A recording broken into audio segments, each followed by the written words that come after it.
Halo semuanya, kembali lagi di VMed Kumatika.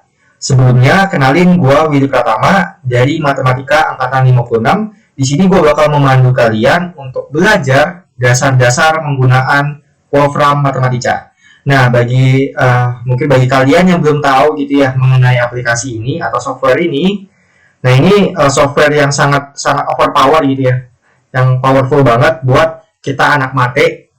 Misalnya kalau kita lagi susah ngitung gitu ya, kita hitungnya capek ya kalau manual kan. Nah, dengan software ini bakal lebih mudah. Dan mungkin kalian juga berpikir lah kenapa nggak pakai Photomath aja atau pakai Wolfram Alpha yang di web itu ya. Nah itu sebenarnya bisa juga. Namun untuk Wolfram Matematica ini bakal lebih lengkap lagi gitu ya isinya. Jadi mayoritas materi yang ada di dunia matematika tuh bisa dihitung menggunakan software Wolfram Matematica. Jadi Wolfram Matematica ini ada suatu software komputasi simbolik ya. Tapi di dalamnya itu kita bisa juga melakukan komputasi numerik dengan menggunakan beberapa cara gitu ya. Nah di sini kita bakal belajar ya dari dasar-dasarnya dulu. Karena ini baru video pertama juga kan tentang matematika.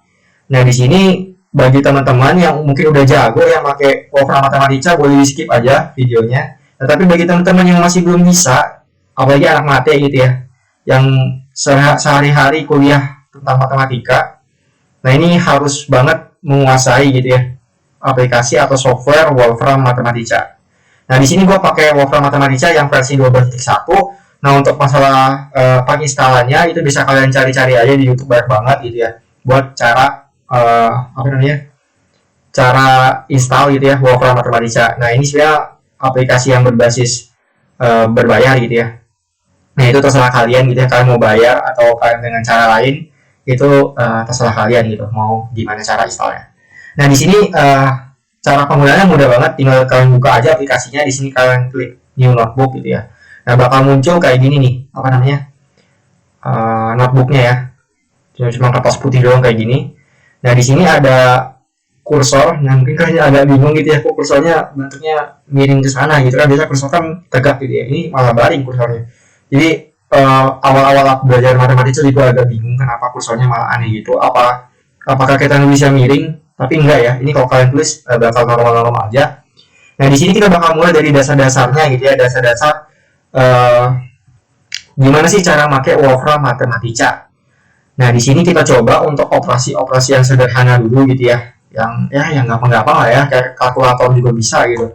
Bisa satu gitu ya. Oh ini masih kekecilan ya. Jadi kalau kekecilan seperti ini bisa kalian zoom aja.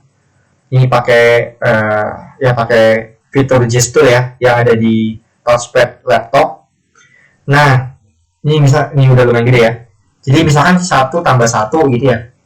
Nah ini udah tahu ya jawabannya 2 kan ya. Nah gimana cara munculin jawabannya gitu. Nah mungkin kalian berpikir di enter gitu ya. Mungkin beberapa bahasa pemrograman kan kita di enter gitu ya, atau gimana gitu. Nah tapi untuk Wolfram Matematica kita nggak pakai enter, kita pakainya shift enter. Ya, jadi kalau kalian enter itu nggak bakal terjadi apa-apa gitu ya.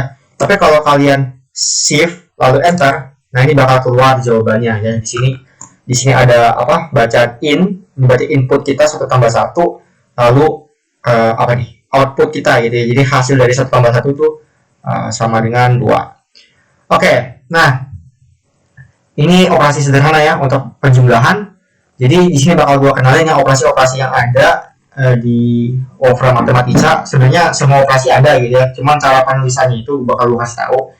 Nah ini penjumlahan. Kalau pengurangan gimana? Misal 2 dikurang 1, ini gampang banget ya cara makanya. Ini contoh doang ya. Lalu kalau misalkan perkalian ya, 2 dikali 3. Nah, jadi kalinya kita pakai bintang gitu ya, bintang. Nah tapi ini kan perkalian 2 angka nih. Kalau misalkan kita nanti punya variabel, misalnya variabel b gitu ya, atau x, maka kalian kalau pengen tulis 2x kan artinya 2 kali x ya. Nah kalau yang kayak gitu itu kalian langsung aja 2x gitu, gak masalah. Jadi nggak usah pakai bintang. Tapi kalau kalian pakai bintang juga nggak masalah sih ya. Kalau kalian nggak pakai bintang, kalau misalnya dia ada kombinasi angka sama variabel, ini langsung otomatis dia langsung tahu gitu ya bahwa ini operasinya perkalian. Makanya ini bisa kalian lihat ini ada jarak dikit ya antara 2 sama x-nya. Nah, terus kalau operasi pembagian gimana? Misalkan 4 bagi 2 gitu ya. Jadi dia pakai slash biasa gitu ya, pakai garis miring. Nah, ini terus ada operasi faktorial ya. Faktorial, misal 3 faktorial, ya ini pakai tanda seru biasa. Nah, ini dari tadi aku udah nulis-nulisin semua nih, banyak inputnya. Outputnya kan belum di run ya. Jadi kalau kalian pengen run, tinggal di shift enter aja gitu. Nah, ini bakal keluar semua jawabannya. 1 tambah 1 itu 2, 2 kurang 1, 2 kali 3, 6, 4 bagi 2, 2, 3 faktorial itu 6 ya. Jadi, tinggal kalian shift enter aja di bagian paling bawah gitu. Tapi kalau misalnya kalian, misal aku ini ya, bentar. Nih, aku delete all output ya. Jadi outputnya nggak ada. Misal kalian cuma pengen run yang 1 tambah 1, berarti kalian ke kursornya ke sana, shift enter. Oh, ini jadi semua juga ya. Berarti nggak bisa ya. Jadi kalau kalian udah pengen run 1 tambah 1 doang, itu nggak bisa. Dia bakal otomatis run semua. Ya, jadi seperti itu. Ya, ini masih operasi sederhananya aja gitu ya. Buat penggunaan kalian gitu di Wolfram Matematika. Nah, di sini juga ada operasi kurung ya. Mungkin kalian juga langsung tahu lah ya. Anak-anak sekarang udah pada jago ya kayak ginian. Misal kalau kita punya 2 dikali gitu ya, 4 kurang 1 misalnya gini ya. Ya ini bakal dikerjain kurungnya dulu gitu ya. Ini gampang lah ya. Nah seperti ini guys. Oke. Nah terus kalian lihat nih di sini kita pakai kurung lengkung ya. Nah gimana kalau kita pengen misalkan menulis sinus, misal sinus dari pi misalnya ya, sinus dari pi.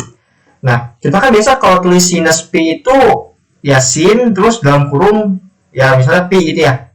Pi gitu ya. Nah, kalau di Wolfram kita kalau pengen menggunakan sinus, jadi sinus itu dianggap sebagai suatu fungsi. Nah, fungsinya itu udah tertanam di aplikasinya. Jadi pada saat kalian pengen pakai suatu fungsi itu harus depannya kapital. Jadi kalau kalian tulisin kecil gini, ini bakal nggak bisa ya, ini warna biru kan. Jadi kalau dia warna biru itu menandakan dia anggap sebagai variabel. Kayak tadi ya, kita terus expand ada biru-biru kan. Jadi sin ini dianggap variabel karena dia nggak kenal sama sin ini. Artinya apa? Artinya Wolfram Matematika itu dia case sensitif ya, case sensitif. Jadi sin yang huruf kecil sama yang huruf besar seperti ini bakal dianggap beda.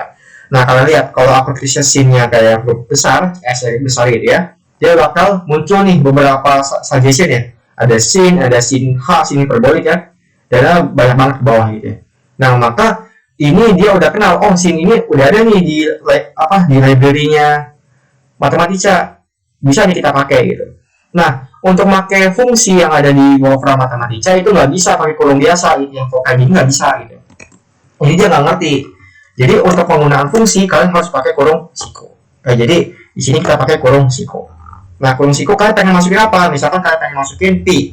Nah pi itu kita bisa nulis kayak gini aja gitu. Jadi kalau kalian cari sin pi ya jawabannya apa? Jawabannya ya ini tetap pi ya, sin pi itu. Dan kita tahu sebenarnya sin pi kan 0 ya. Sin pi kan 0 ya. Jadi ini sebenarnya bisa kita ubah gitu ya, sin pi. Bentar. Sin pi itu 0.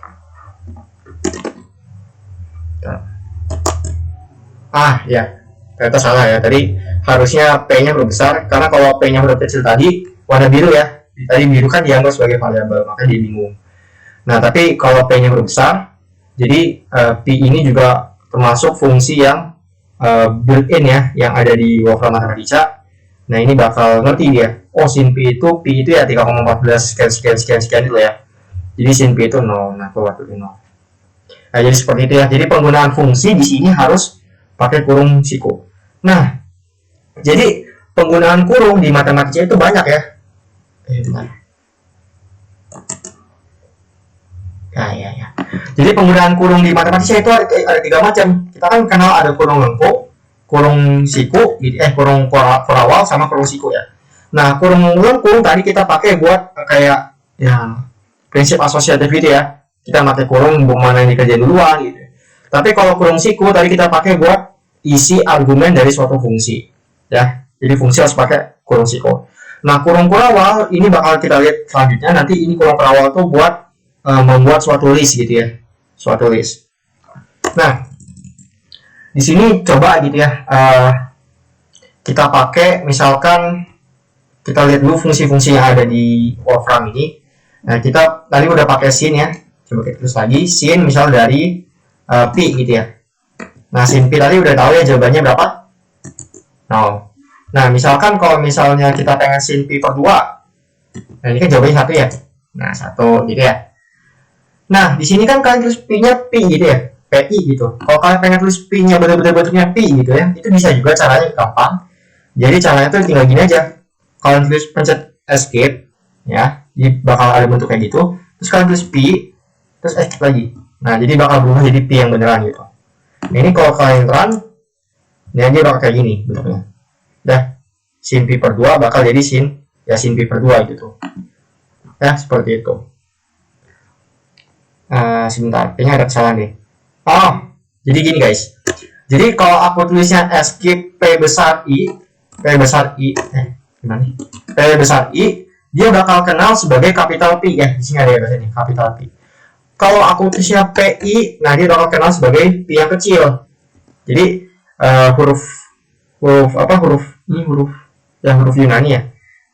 Ini kan dia ada huruf besar, huruf kecil kan. Nah di sini karena P itu kita ambil yang kecil ya buat melambangkan 3,14, maka kita pakai P yang kecil gitu. Nah itu bakal beda sama yang tadi ya. Kalau ini kita pakai yang besar. Oke. Nah ini jawabannya berapa? 1 gitu ya guys. Nah selain sin ada apa lagi fungsinya? Misalkan kita punya cos misalnya. Ya pokoknya sama aja guys, cara pendefinisian fungsinya gitu-gitu aja gitu ya. Nah gimana caranya kalian tahu gitu ya, ini ada fungsi apa aja sih gitu ya. Nah sebenarnya bisa gitu ya kalian lihat dari dokumentasi. Nah dokumentasi itu ya banyak cara ya bukannya. Misal kalian pengen tangan gitu ya. Nah sini ada tanda seru nih, bisa kalian buka gitu.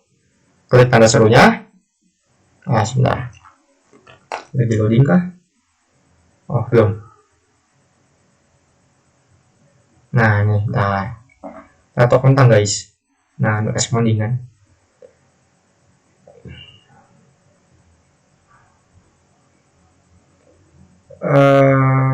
Apa coba ini? Nah udah muncul ya. Jadi ini apa namanya? Dokumentasinya. Nah nih dokumentasi dari fungsi tangan gitu ya. Jadi kalau kita tulis tangan kurung siku z, dia bakal gives the tangent of z gitu ya, of z. Jadi dia bakal ngitung tangan dari z. Nah di sini bakal banyak gitu ya. Cara-cara penggunanya ini example, basic example. Jadi bisa kalian pilih gitu ya. Cara-cara pakainya gimana bisa kalian lihat. Bentar guys, ini kok nggak gerak gitu ya. Nah dia masih loadingnya.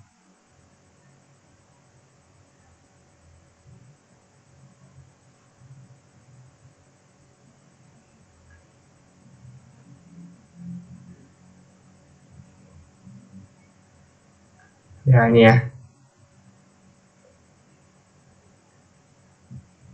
Nih jadi semua fungsi gitu ya, kalau kalian nggak tahu cara makainya, itu bisa banget buat kalian cek gitu ya, cara makainya gimana. Nah tinggal kalian arahkan aja kursor kalian ke fungsinya, tadi ada tanda seru. Nah tinggal kalian kalian explore aja gitu dokumentasinya ya. Cara-cara makainya udah lengkap banget di sini. Nah kalau kalian pengen langsung coba-coba aja gitu ya, coba-coba ini kalian berubah gitu ya. Example-nya ini kan ada in ada out ya. Jadi ini bisa kalian edit isinya gitu ya. Misalnya kalian ini kan pi per 6. Bisa kalian pengen jadinya tangan, terus dalamnya guys. Dari dalamnya itu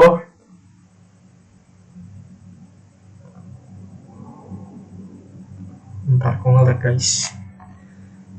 Gimana nih?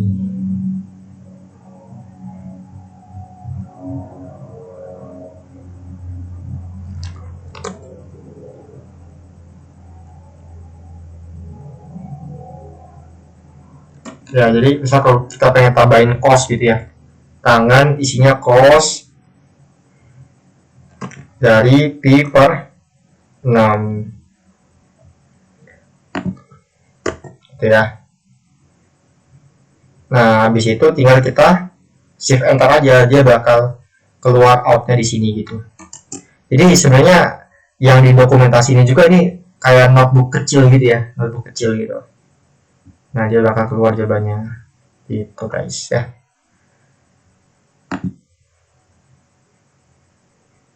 Ya, ini seperti itu.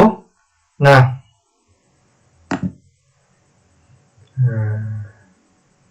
ini kayaknya ada kesalahan aplikasinya ya. Jadi dia kalian bisa explore sendiri buat cara penggunaan fungsi-fungsi yang ada di Wolfram Mathematica. Nah, di sini gue coba lagi satu fungsi mungkin sering kepake gitu ya. Jadi fungsi sum ya, fungsi sum nih, misalnya kalian pengen sum siapa gitu, misalnya kalian pengen sum 2i gitu ya, kan biasa kalau sigma itu ya, sum itu sigma ya, fungsi sigma indeksnya i gitu ya. Nah, kita pengen sum 2i dengan, nah di sini kita pakai kurung kerawal ya. Kurung kerawal itu kayak merincikan lagi gitu. Kriterianya apa sih? Kita pengen i yang bergerak nih. I-nya bergerak dari berapa? Dari 1 sampai 10 misalnya ya. Jadi kalau aku tulisnya i, 10 berarti ini udah dianggap default gitu ya. 1 sampai 10 gitu i-nya. Tapi kalau kalian pengen lebih jelas lagi tinggal coba gini aja nggak apa-apa gitu, 1 sampai 10. Ya ini kan logikanya bakal dihitung ya, bakal pertama masuk i-nya 1 jadi 2 kali 1 2 ditambah i-nya 2 gitu terus ya.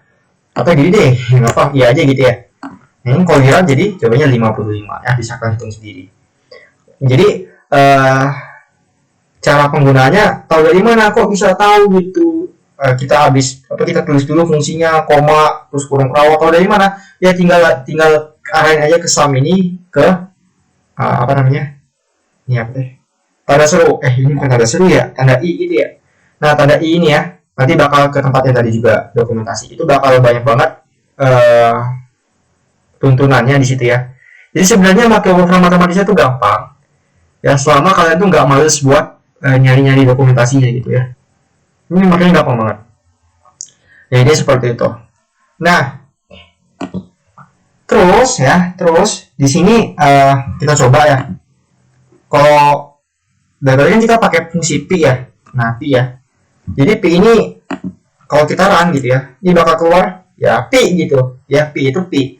Karena tadi aku bilang di awal apa? Ini software komputasi simbolik. Jadi ya dia simbolin aja gitu, nggak dihitung angkanya. Karena kalau dihitung angkanya kan sangat-sangat banyak kan, pi itu gimana gitu.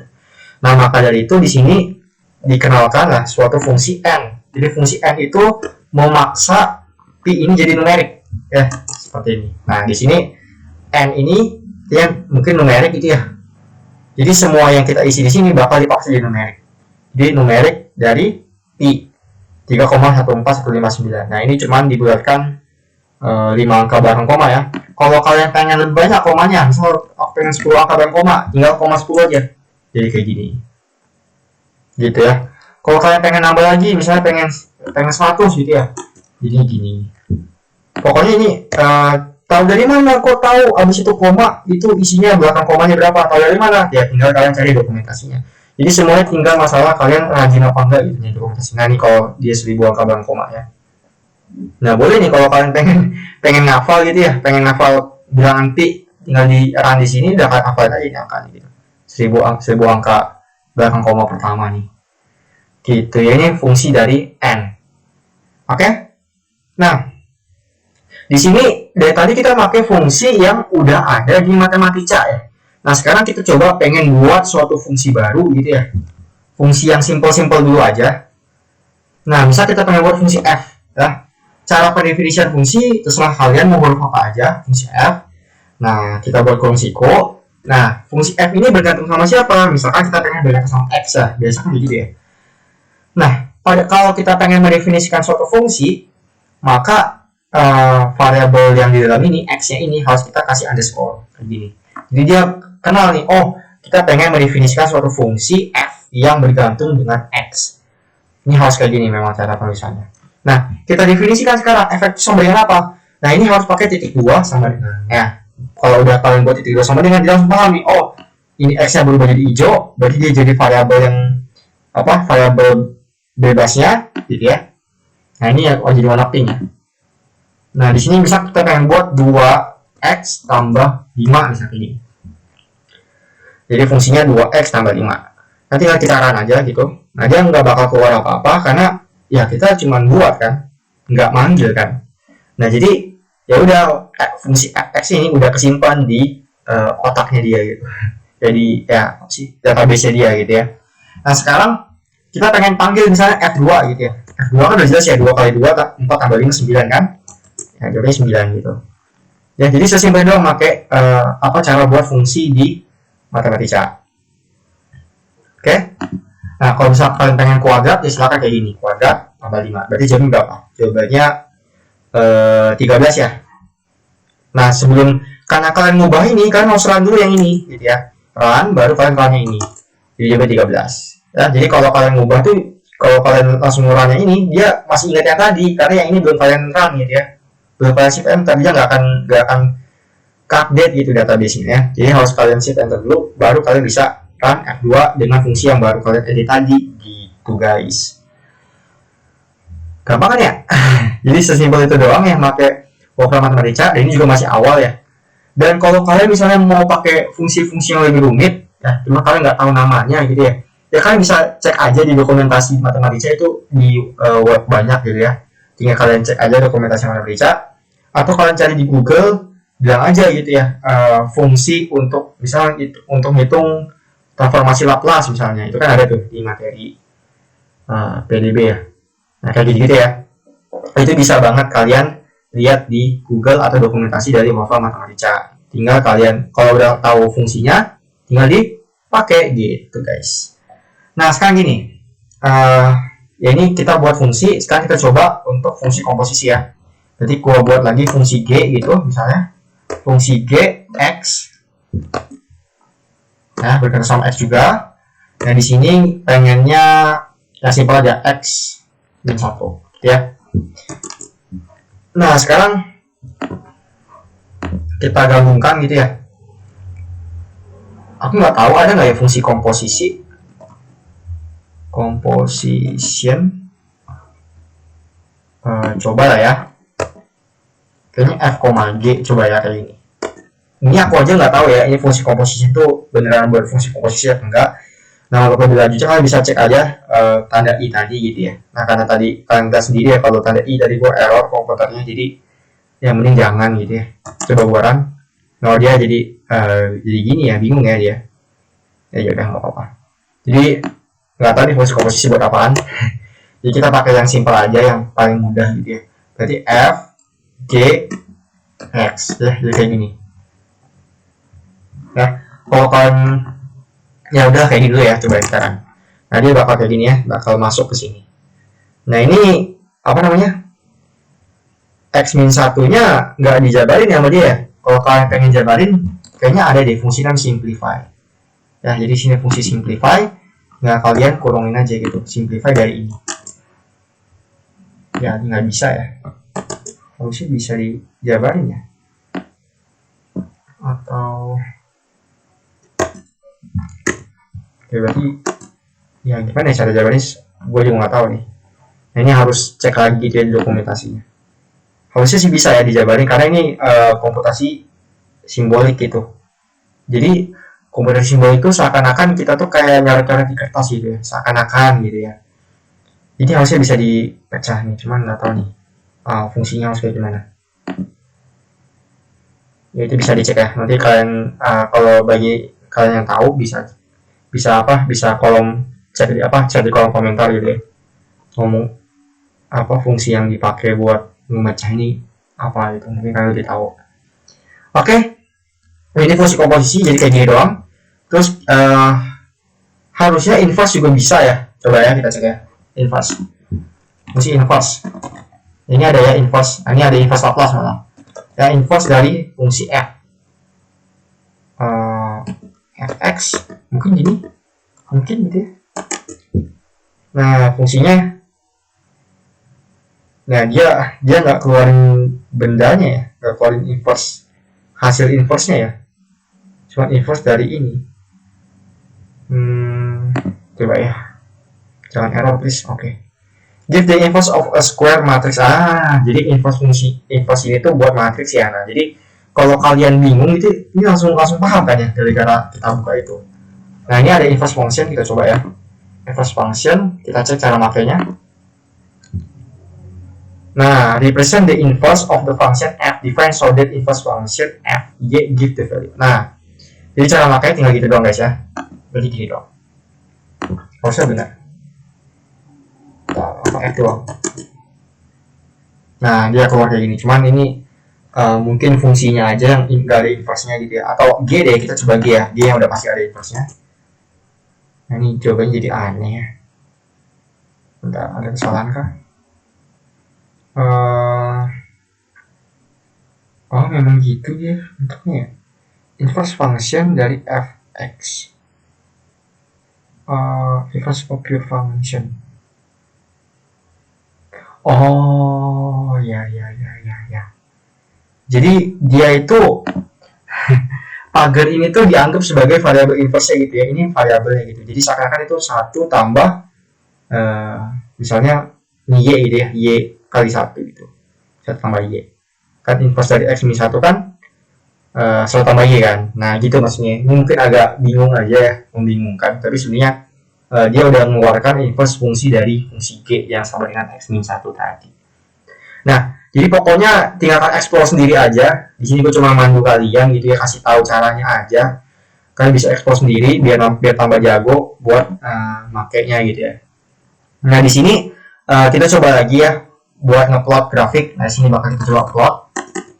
Nah, sama ya, plot harus pakai ini karena dia fungsi built-in di dalam situ. Kita pengen plot misal f gitu ya. Kita punya fungsi f.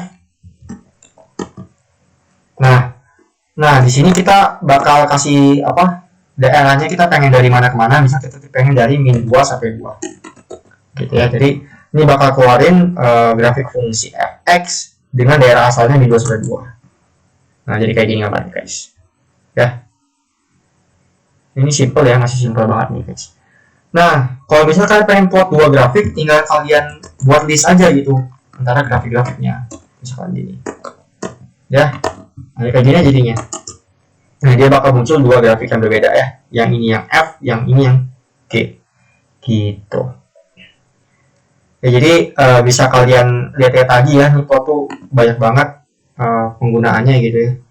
Nah, X, X min, X max gitu ya. Tinggal kalian baca-baca ini F1, F2 ya yang tadi kita pakai. Kalau grafiknya lebih dari 1, fungsinya lebih dari 1. Tuh, penggunaannya banyak banget. Dan ini bisa kita customisasi gitu ya, bisa kita plot legend-nya, expression, terus plot labels-nya kita isi gitu ya, biar labelnya bagus gitu ya. Oke, nah mungkin untuk terakhir di sini gue bakal kasih tahu yang lebih gampang lagi gitu ya. Kan mungkin kalian udah terbiasa pakai Photomat gitu kan. Photomat tuh ya tinggal klik kan gitu ya, selesai kan ya. Nah, di sini juga bisa kok penggunaannya mirip-mirip pakai aplikasi sebelah itu. Nah, kita bisa ke palet gitu ya. Nah, di sini ada Basic Math Assistant. Nah, dia bakal muncul ya window ini ya, kecil ini. Nah, di sini ya udah tinggal kalian misalnya kalian pengen berapa nih? Pengen apa nih misalnya? Kita ke advance ya. Pengen bisa kalian cari integral gitu ya. Nah, tinggal kalian tulis saja integral. Misalnya dari 1 sampai 2, misal dari X tambah 1 integral terhadap X gitu ya. Tinggal kalian apa aja. Nah, bentar, ada kesalahan nggak?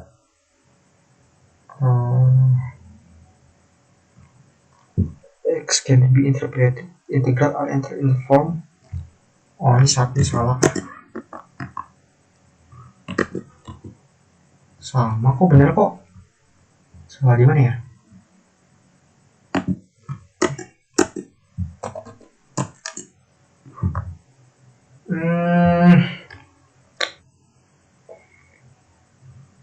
Kok dia cuma deteksi X ya? Harusnya X tambah 1 kan, aku udah buat nih. Apa Y coba, Y tambah 1, Y. Sama ya? Harusnya bisa loh. Salah di mana? Oh, dikurung coba ya. Dia bingung kah? Nah, ini dia udah benar kok, cannot be interpreted. Why? Tinggal are enter in form ini, kok ini?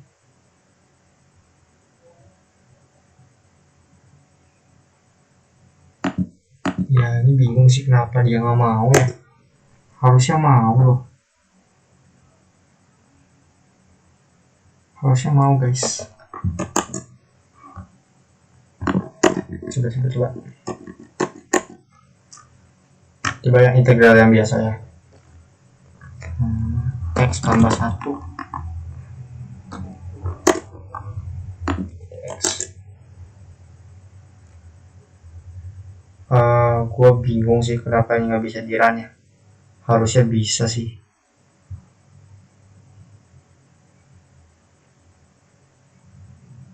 Apa ada gue ada salah ya? Tapi kayak nggak ada deh. Apa matematika gue? Ya di HP itu kan bisa pakai ini sih, pakai fungsi integrate ya. Integrate bisa fungsi X tambah 1 bisa terhadap X gitu. Nah, keluarkan jawabannya. Cuman kalau kenapa pakai ini nggak bisa ya? Harusnya lebih mudah pakai ini kan. Jadi kalian nggak usah ngafalin format penulisan fungsi kan kalau kalian pakai file kayak gini kan.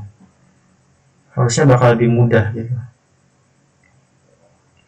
Coba deh kita coba ini ya, sigma gitu. I dari 1 sampai 10 dari I ya kayak tadi kita kerjain. Nah ini bisa jawabnya 55, tapi kenapa ya kalian nggak bisa ya? Ya mungkin nanti kalian coba sendiri ya, di laptop kalian mungkin bisa. Ternyata gua yang bermasalah atau gua yang salah input.